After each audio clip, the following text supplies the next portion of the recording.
दोस्तों कैसे उम्मीद करते हैं कि बेहतर होंगे। आज हम बात करेंगे फिजिक्स के जो ऑब्जेक्टिव जो प्रकाश के परिवर्तन है उसके जो हम पूरा वीवीआई जो 70 प्लस ऑब्जेक्टिव है इसमें बात करेंगे।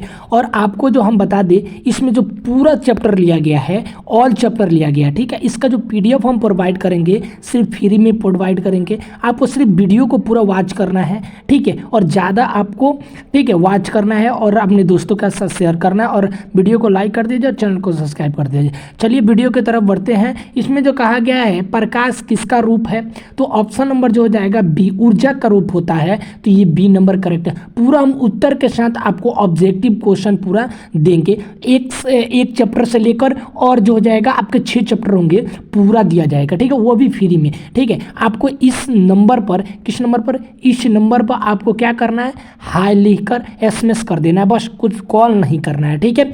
उसके बाद ठीक है दूसरा क्वेश्चन है प्रकाश गमन कैसे करता है, तो वह जो करता है सीधी रेखा में करता है। Option number B correct answer हो जाएगा। आप चाहे तो इसे लिख भी सकते हैं, ठीक है। उसके बाद यहाँ पर देना प्रकाश की चाल सबसे अधिक किस माध्यम में होती है, तो वह जो होती है निर्वात में जो होती है सबसे अधिक होती है। यहाँ पर दिया हुआ है जब प्रकाश से किरण किसी दर्पण से टकराकर पुनः उसी माध्यम में चली जाती है तो इसे क्या कहते हैं, तो वह जो होता कहते हैं प्रकाश का परावर्तन कहते हैं। आपको जो होता है परिवर्तन कहते हैं। इसमें जो होगा कोई ऑब्जेक्टिव क्वेश्चन नहीं छूटने वाला है। प्रकाश के परिवर्तन अपवर्तन की नेक्स्ट वीडियो में पार्ट 2 में बात कर लेंगे हम, ठीक है। उसमें भी 80 प्लस क्वेश्चन दिया गया है। आप देख सकते हैं कि इतना क्वेश्चन जो दिया गया है आखिर क्यों दिया गया है, एक भी क्वेश्चन नहीं छूटने वाला है, ठीक है। यहाँ पर दे रहा है प्रकाश की चाल कितनी होती है, तो प्रकाश की चाल 3 × 10⁸ मीटर होती है। Option number C correct answer हो जाएगा। यहाँ पर दे रखा है कि प्रकाश की चाल सबसे पहले किसे ज्ञात किया था, तो वह जो थे रोमर वैज्ञानिक ने किया। Option number C correct answer हो जाने वाला है,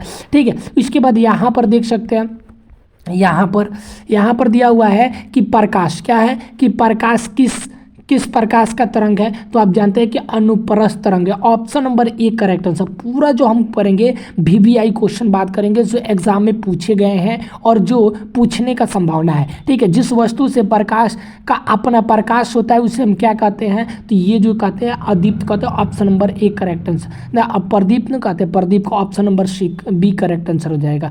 यहाँ पर 9 नंबर क्वेश्चन दिया है कि जिस वस्तु का अपना प्रकाश नहीं होता है उसे हम क्या कहते हैं, तो उसे अदीप्त कहते हैं। Option number A correct answer हो जाने वाला है, ठीक है। यहाँ पर देख सकते हैं कह रहा है कि वे किरण जो एक बिंदु से निकल कर फैलती है उसे हम क्या कहते हैं, तो एक बिंदु से जब निकल कर फैलती है तो उसे जो हम कहते हैं उसे अपसारी किरण पुंज कहते हैं। जब एक बिंदु पर आती है किरणें तो उसे कहते हैं अभिसारी किरण पुंज कहते हैं। और एक किरण जो होते हैं दूसरे किरण के समानांतर होती है, समानांतर किरण पुंज कहते हैं। तो ये समझ में आ गया, ठीक है। आप दूसरा क्वेश्चन यहाँ भी दिया हुआ है कि विभिन्न दिशाओं से आकर एक बिंदु पर मिलती है तो अभिसारी कहते हैं। Option number C correct answer हो जाएगा।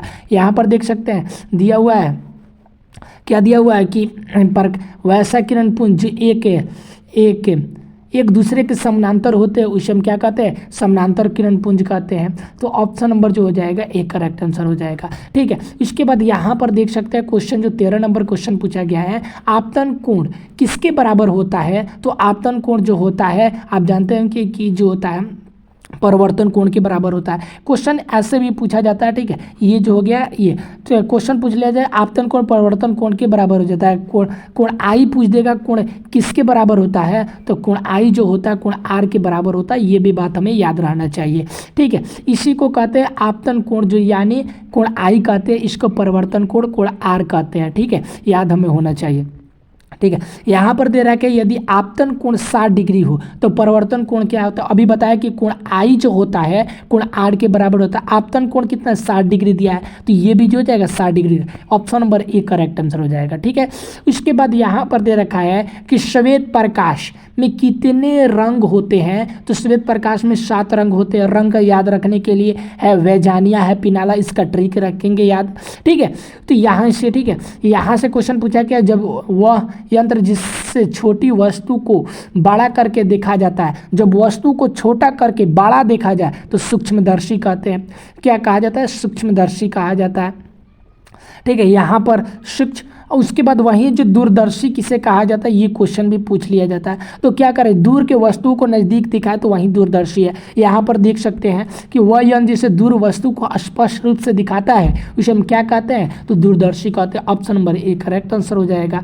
ठीक है, यहाँ पर दे रखा है 18 नंबर क्वेश्चन, जिस दर्पण का परावर्तक सतह बाहर निकला होता है उसे हम क्या कहते हैं, जिसका परावर्तक सतह बाहर निकला रहेगा उसे हम क्या कहते हैं, उत्तल दर्पण। कुछ इस प्रकार से होगा, किसे इस प्रकार से होगा। ठीक है, याद रहना चाहिए हमें बाहर। तो option number A correct answer हो जाने वाला। ठीक है, यहाँ पर 18 नंबर क्वेश्चन देख ले, यहाँ पर दोगे क्वेश्चन 19 नंबर, जिस दर्पण का परावर्तक सतह अंदर की ओर धंसा होता है उसे हम क्या कहते हैं, तो वह जो अवतल दर्पण कहते हैं। जिसको बाहर वरी निकले तो यानी ऐसे याद रखेंगे, उठल दर्पण यानी बाहर के और अंदर उठा रहेगा, या उत्तल उसी को कह देंगे। अवतल जो होगा अंदर की ओर होगा। ठीक है, ठीक है, यहाँ पर दे रखा है, जिस दर्पण का परावर्तक सतह अंदर की ओर धंसा होता है उसे हम क्या कहते हैं, तो अंदर की ओर धंसा होता है उसे अवतल दर्पण कहते हैं। Option number B correct answer हो जाएगा।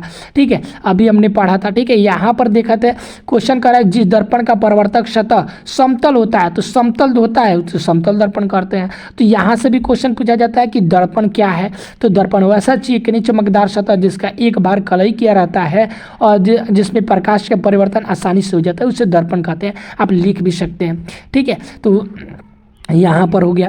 तो यहाँ पर क्वेश्चन दे रखा है कि 22 नंबर, जिस दर्पण का उपयोग किसी वस्तु को छोटे और सीधा प्रतिबिंब बनेगा, यानी जिसमें छोटा प्रतिबिंब और सीधा प्रतिबिंब बनता है उसे हम क्या कहते हैं, उत्तल दर्पण। छोटे बच्चे सीधे होते हैं तो यहाँ पर उत्तल होंगे। ये छोटा अक्षर है या 3 अंक का अक्षर है, बड़ा अक्षर 4 है तो ये जो होता है नहीं होने वाला है। ठीक है, यहाँ पर क्वेश्चन दे रखा है कि ये क्वेश्चन जो हो जाएंगे आपके, जो हो जाएंगे VVI क्वेश्चन होंगे। VVI क्वेश्चन करा, मोटर गाड़ी के साइड मिरर में किसका दर्पण का प्रयोग किया जाता है, किस दर्पण का प्रयोग किया जाता है, तो इस दर्पण का जो प्रयोग किया जाता है उत्तल दर्पण का उपयोग किया जाता है। किस दर्पण का, उत्तल दर्पण का प्रयोग किया जाता है। तो अभी तक आपने यहाँ तक ऑप्शन नंबर जो हो जाएगा एक करेक्ट आंसर हो जाएगा। इसके बाद यहाँ पर जो क्वेश्चन दे रखा है, ठीक है, 24 नंबर क्वेश्चन दे रखा है। ठीक है, आपने पूरा अभी तक जितने कितना आपको जो हमने अभी 23 क्वेश्चन, तो आपने 23 में कितना जो हुआ प्रश्न का आपने जवाब दे दिया उसके जो कमेंट बॉक्स में बता दीजिए। ठीक है, अब जानते हैं 24 नंबर क्वेश्चन देख रहे हैं यहाँ पर। 24 नंबर क्वेश्चन, चिकित्सा क्षेत्र में किस दर्पण का प्रयोग किया जाता है, तो वह अवतल दर्पण का उपयोग किया। तो option number A correct answer हो जाने वाला है। ठीक है, यहाँ पर 25 नंबर क्वेश्चन पूछ रहा है कि दाढ़ी बनाने के लिए किस दर्पण का प्रयोग किया जाता है, तो ये जो किया जाता है अवतल दर्पण का उपयोग किया जाता है। ऑप्शन नंबर पे बी करेक्ट आंसर हो जाएगा। ठीक है, यहाँ पर क्वेश्चन दे रखा है कि मोटर गाड़ी की हेडलाइट तथा बैक लाइट में किस दर्पण का उपयोग किया जाता है, ये भी क्वेश्चन जो हो जाएगा VVI क्वेश्चन होगा आपके। ठीक है, तो इसका जो उपयोग किया जाता है ये जो था अवतल दर्पण का उपयोग किया जाता है। Option number B correct answer हो जाने वाला है। ठीक है, यहाँ पर देख सकते हैं बोल रहा है कि दर्पण के लंबाई को क्या कहते हैं, तो दर्पण के लंबाई को हम द्वारा कहते हैं। ऑप्शन नंबर जो हो जाएगा ए करेक्ट आंसर हो जाएगा। ठीक है, तो ये इसका हो जाएगा। उसके बाद यहाँ पर क्वेश्चन दिख रहा है 28 नंबर क्वेश्चन, वह वक्रता रेखा वह रेखा जो वक्रता केंद्र ध्रुव से होकर गुजरती है, तो उसे जो हम क्या कहते हैं, तो प्रधान अक्ष कहते हैं। क्या कहते हैं, प्रधान अक्ष। ऑप्शन नंबर जो ए करेक्ट आंसर है। क्या वक्रता केंद्र ध्रुव से होकर गुजरेगी, इसे प्रधान अक्ष कहते हैं। ठीक है, ये जो है क्वेश्चन बैंक की क्वेश्चन बन जाती है आपकी। वक्रता केंद्र ध्रुव के माध्यम में जो बिंदु होता है उसे हम क्या कहते हैं, तो वक्रता केंद्र। यहाँ पर जो है दर्पण हो गया, ठीक है, और यहाँ पर P हो गया, और यहाँ पर जो हो गया F हो गया, और यहाँ पर जो हो गया C हो गया। क्वेश्चन क्या करो, वक्रता केंद्र और जो होता है ध्रुव, यहाँ पर ध्रुव, तो इसके बीच की जो दूरी होता है उसको हम क्या कहते हैं, फोकस कहते हैं। यहाँ पर देख रहे हैं तो ये जो हो जाती है क्या हो जाएगी, तो ये जो हो जाएगी फोकस हो जाएगी। तो हमारा करेक्ट आंसर हो जाएगा फोकस। हमको पूरा एक्सप्लेन कर दिए।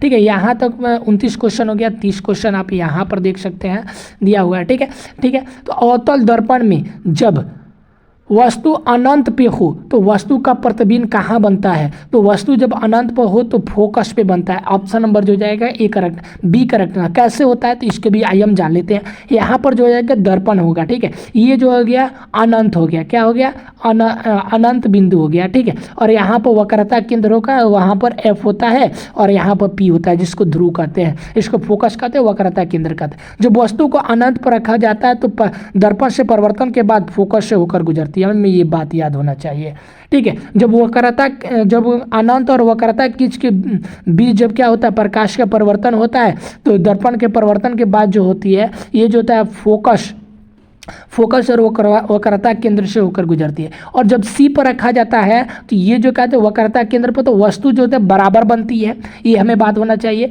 और जो होता है वस्तु के बराबर जो होता है प्रतिबिंब बनता है, इसका भी हमें बात याद रखना चाहिए, ठीक है। तो इसका करेक्ट आंसर जो हो जाएगा फोकस पे, ठीक है। यहाँ पर हो गया। यहाँ पर क्वेश्चन दे रखा है कि अवतल दर्पण में जब वस्तु वक्रता केंद्र पर स्थित होता है तो प्रतिबिंब कहाँ बनता है, तो वह जो बनता है वक्रता केंद्र, अभी बताएं कि वक्रता केंद्र पर बनता है। उसके बाद यहाँ पर भी उत्तल दर्पण में किस प्रकार का प्रतिबिंब बनता है, आपको हम बताएं कि जब छोटा बच्चा होता है तो सीधा होता है, तो इसका करेक्ट आंसर होता है सीधा और छोटा होता है। ऑप्शन नंबर जो जाएगा ए करेक्ट आंसर हो जाएगा। यहाँ पर देख रहे हैं अवतल दर्पण में कैसा प्रतिबिंब बनता है, तो आपको बताया कि बड़ा बच्चा होता है जो क्या होता है थोड़ा टेढ़ा मेढ़ा चलता न चलता, छोटा बड़ा और छोटा, तो इसका जो है बड़ा और छोटा दोनों हो जाएगा, तो अवतल दर्पण, तो option number A correct answer हो जाएगा, ठीक है। यहाँ पर देख रहा है किसी बिंदु से चलने वाली प्रकाश के किरणें जो हो दर्पण से परिवर्तन के बाद जिस बिंदु पर मिलती है उसे हम क्या कहते हैं, तो उसे हम क्या कहते हैं वास्तविक प्रतिबिंब कहते हैं। क्या कह रहा है, जब बिंदु से चलने वाली प्रकाश किरण दर्पण से परिवर्तन के बाद, जब दर्पण से क्या होगा, दर्पण जब परिवर्तन हुआ और परिवर्तन से जो उस बिंदु पर मिलती है तो उसी को जब वास्तविक प्रतिबिंब कहते हैं, हमें बात मालूम होना चाहिए। यहाँ पर दे रखा है कि किसी बिंदु से चलने वाली प्रकाश से किरण दर्पण से परिवर्तन के बाद जिस बिंदु पर मिलती हुई मालूम होती है उसे जो हम काल्पनिक प्रतिबिंब कहते हैं। ऑप्शन नंबर जो जाएगा बी करेक्ट आंसर हो जाएगा। अभी तक हमने कितना 35 क्वेश्चन जो देख लिए, ठीक है, 35 अभी तक आपको, ठीक है। तो आपको जो PDF अगर इसका प्राप्त करना चाहते हैं तो आप 9051 और 36040 इस पर जो है हाई लेकर और क्लास जो लेकर आप SMS कर देंगे, आपको PDF प्रोवाइड कर दिया जाएगा, ठीक है। यहाँ पर दे रखा है कि क्वेश्चन का वास्तविक प्रतिबिंब कैसा होता है, तो ये वास्तविक प्रतिबिंब जो होता है वह होता है उल्टा होता है। ऑप्शन नंबर पे बी करेक्ट आंसर हो जाएगा। यहाँ पर दे रखा है कि क्वेश्चन क्या कर रहा है कि वो काल्पनिक प्रतिबिंब कैसा होता है, तो काल्पनिक प्रतिबिंब जो होता है आप जानते होंगे कि काल्पनिक प्रतिबिंब जो होता है वह जो होता है सीधा होता है, तो option number A correct answer हो जाने वाला है, ठीक है। यहाँ पर देख रखे 38 नंबर क्वेश्चन कहता है उत्तल दर्पण की फोकस दूरी कैसी होती है, तो वह जो होती है धनात्मक होती है। Option number A correct answer हो जाएगा, ठीक है। यहाँ पर देख सकते हैं कह रहा है कि अवतल दर्पण, ठीक है, अवतल दर्पण की फोकस दूरी कैसी होती है, तो अवतल दर्पण के जो होती है ऋणात्मक होती है। Option number B correct answer हो जाएगा, ठीक है। यहाँ पर देख सकते हैं ये आपको क्वेश्चन जो होता है पूछा गया क्वेश्चन है, VVI क्वेश्चन है, ये जो होता है कि VVI क्वेश्चन बन जाता है, ठीक है। तो इसका जो कह रहा है यहाँ पर देखते हैं दर्पण सूत्र क्या है, तो दर्पण ऑप्शन नंबर ए जो कह रहा है, यहाँ पर ऑप्शन नंबर ए जो कह रहा है 1/V 1/F बराबर 1/V प्लस 1/U, तो इसका जो करेक्ट आंसर ये करेक्ट आंसर हो जाएगा, ठीक है। इसके बाद यहाँ पर क्वेश्चन 41 नंबर क्वेश्चन दे रखा है। 41 नंबर क्वेश्चन क्या कह रहा है कि दर्पण क्या समतल दर्पण से प्रतिबिंब क्या कह रहा है प्रतिबिंब को पर्दे पर उतारा जा सकता है, तो इसका जो करेक्ट आंसर हो जाने वाला है नहीं उतारा जा सकता है। Option number B correct answer हो जाएगा, ठीक है। इसके बाद 41 हो गया, यहाँ पर देख सकते हैं, ठीक है, यहाँ पर 41 क्वेश्चन हो गया। यहाँ पर क्वेश्चन देख सकते हैं कह रहा है कि किस दर्पण में बड़ा प्रतिबिंब बनता है, तो इसका करेक्ट आंसर हो जाएगा अवतल दर्पण में जो होता है वह जो जब बड़ा प्रतिबिंब बनता है, ठीक है।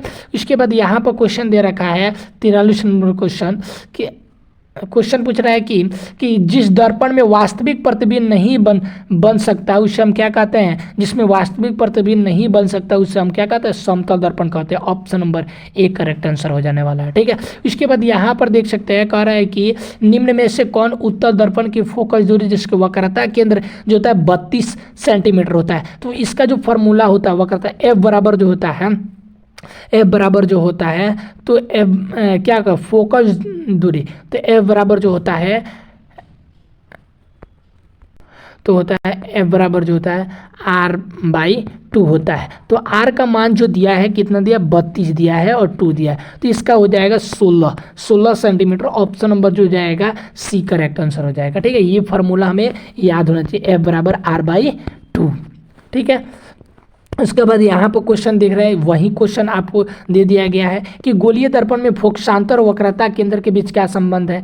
तो इसका जो हो जाएगा एफ जो जाएगा, इसका कारण जो होता है r बराबर 2f, यानी कहने का मतलब f बराबर हमने बढ़ाया r/2, तो इसको जो है ये छुपा हुआ है इधर तिरछा से गुना करा दे तो ये हो जाएगा r बराबर कितना हो जाएगा 2f हो जाएगा। तो यही बात दे दिया है, तो इसमें आपको घबराना नहीं है, घुमा भी सकता है। ठीक है, ये पूछा गया क्वेश्चन है। यहाँ पर क्वेश्चन कर रहा है कि सर्च लाइट का परावर्तक सतह होता है, तो सर्च लाइट का जो परावर्तक सतह होता है अवतल होता है, ये हमें बात याद होना चाहिए। ठीक है, इसके बाद यहाँ पर क्वेश्चन दे रखा है कि किस दर्पण में केवल आभासी प्रतिबिंब बनता है, तो वह जो होता है आभासी जो प्रतिबिंब बनता है केवल उत्तल समतल तथा उत्तल दोनों में बनता है। ठीक है, हमें बात याद होना चाहिए। तो यहाँ तक अभी जो क्वेश्चन 47 क्वेश्चन हो गया। ठीक है, यहाँ पर ठीक है, अभी वीडियो को लाइक नहीं किया तो वीडियो को लाइक कर दीजिए और चैनल को सब्सक्राइब कर दीजिए, अपने दोस्तों के साथ शेयर कर दीजिए। ठीक है,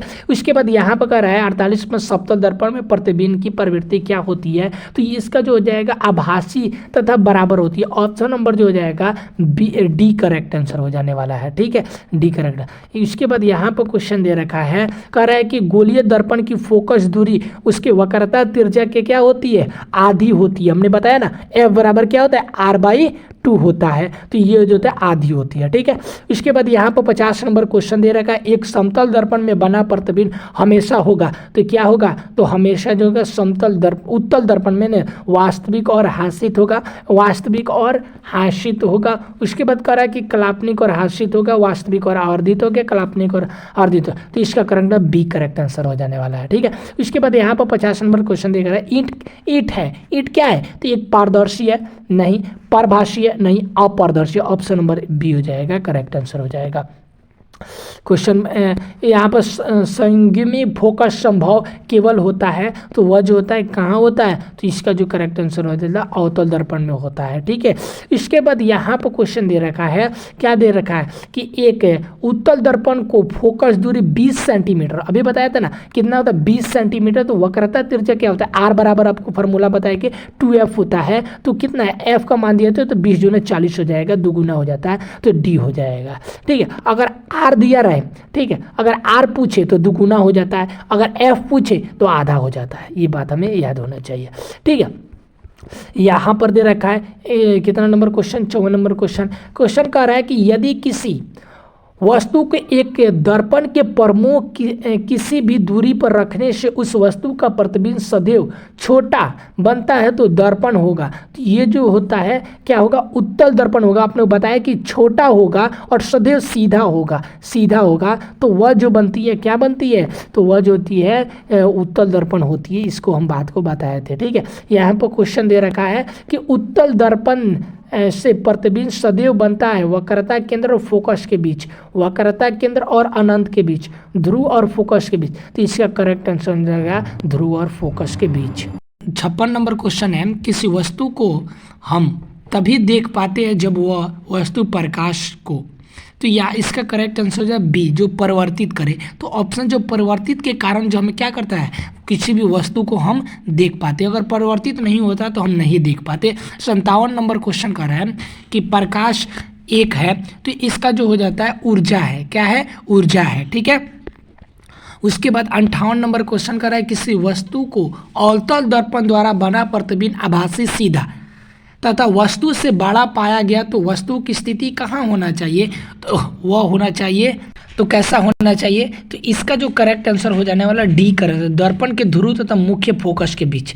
ठीक है, उसके बाद यहाँ पर जो हो जाएगा 59 नंबर क्वेश्चन दे रखा है कि निम्न में से किस दर्पण द्वारा किस वस्तु का वास्तविक प्रतिबिंब मिल सकता है, तो इसका करेक्ट आंसर होगा अवतल दर्पण द्वारा अवतल दर्पण द्वारा। ठीक है, तो इसका करेक्ट आंसर सी हो जाएगा। ठीक है, यहाँ पर 60 नंबर क्वेश्चन देखा है, दर्पण द्वारा बना प्रतिबिंब होता है, तो क्या प्रतिबिंब होता है, हमेशा सीधी होता है। उत्तल दर्पण द्वारा बना जो प्रतिबिंब होता है वह जो होता है हमेशा। उसके बाद यहाँ पर क्वेश्चन देख रहा है, जिस पदार्थों से होकर प्रकाश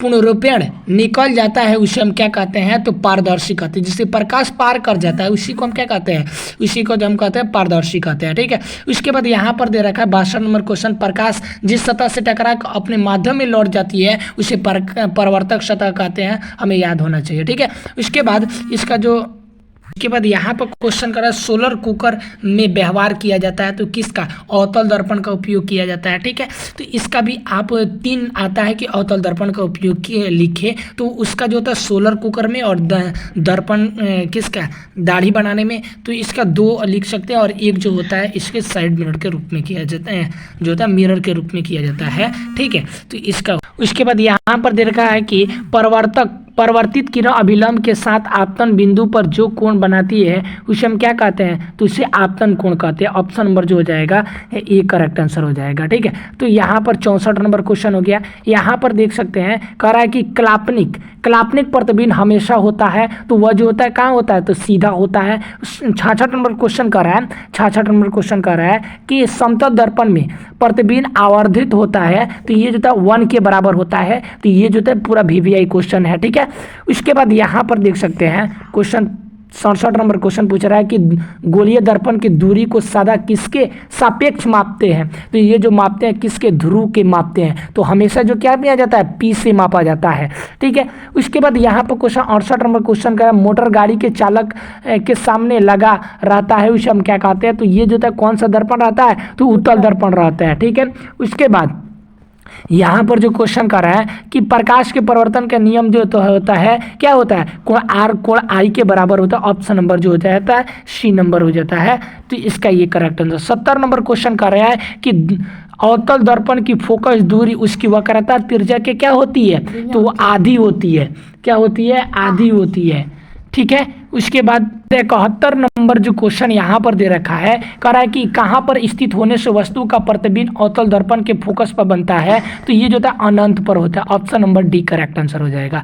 ठीक है, उसके बाद ये 32 नंबर, वस्तु से छोटा और आभासी प्रतिबिंब हमेशा किस दर्पण से प्राप्त होता है, तो वह जो होता है उत्तल दर्पण से होता है। Option number A correct answer हो जाएगा। ठीक है, उसके बाद यहाँ पर 73 नंबर, निम्न में से किस दर्पण द्वारा किस वस्तु का आभासी प्रतिबिंब प्राप्त किया जा सकता है, तो इसका जो करेक्ट आंसर हो जाएगा 3 प्रकार के दर्पणों में, किसके, 3 प्रकार के, तो डी करेक्ट आंसर हो जाएगा। ठीक है, इसके बाद यहाँ पर 74 नंबर क्वेश्चन कर रहा है कि आभासी प्रतिबिंब दर्पण पर कहाँ बनता है, तो ये जो है पीछे बनता है, हमें याद रहना चाहिए, तो बी करेक्ट आंसर हो जाएगा। ठीक है, उसके बाद यहाँ कर रहा है 75 नंबर, निम्न में से किस दर्पण द्वारा किस वस्तु का वास्तविक प्रतिबिंब मिल सकता है, तो ये होता है अवतल दर्पण द्वारा। ऑप्शन नंबर जो हो जाएगा सी करेक्ट आंसर हो जाएगा। ठीक है, यहाँ पर दे रखा है एक प्रतिबिंब का आकार हमेशा वस्तु के बराबर होता है, तो इसे हम क्या कहते हैं, तो समतल दर्पण कहते हैं। ठीक है, उसके बाद ये करेक्ट आंसर हो जाएगा। उसके बाद यहाँ पर जो हो जाएगा लास्ट क्वेश्चन हमें यहाँ पर देखने को मिल जा रहा है कि लास्ट क्वेश्चन क्या है,